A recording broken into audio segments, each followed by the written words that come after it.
almost Christmas, and my son has played Jingle Bell Rock on our Alexa unit about 26 times a day ever since he discovered it the day after Thanksgiving. I've also eaten way too many Christmas cookies, and so the goose is getting fat, and so is Nate.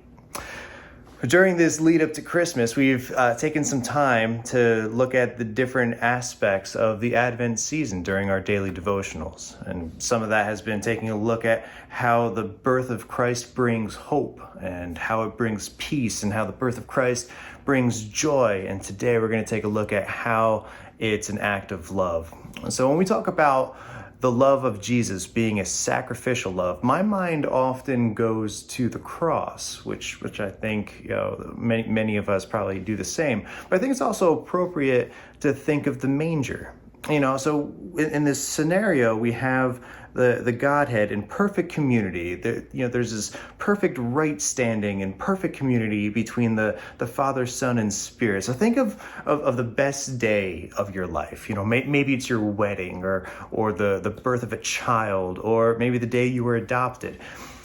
That's just a small taste of the peace and the joy and the love that Jesus gave up to enter into our world to eventually take on all of its sin.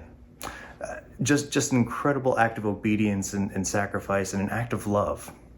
And so we see how much Christ loves us. And I think during the Advent season, we also need to reflect on the Father's love for us as he pursues us. So if you've spent any time in the Bible, you've seen the story of a loving Father constantly pursuing his beloved creation. Even when his people, like me and you, choose not to pursue him, he doesn't waver. And the greatest act of pursuit, the greatest act of love that we see is God the Father sending his Son to us.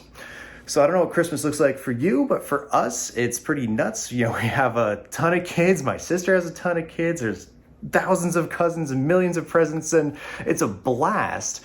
But there really isn't a whole lot of space for reflection. So I'm thankful that we have this Advent season to remember the birth of Christ and how it brings hope and how it brings peace and how it brings joy and just what an incredible act of love that it is, not only on the part of the Father to send his Son, but of Jesus to come into the world in such a humble way. He could have come in any way that he chose, but he humbled himself into the most vulnerable spot as a baby, and just brings love into this world. And so really hope that you guys have just a tremendous holiday, that it's going to just be a time of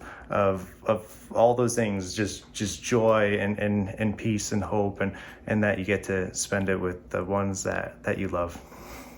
Merry Christmas.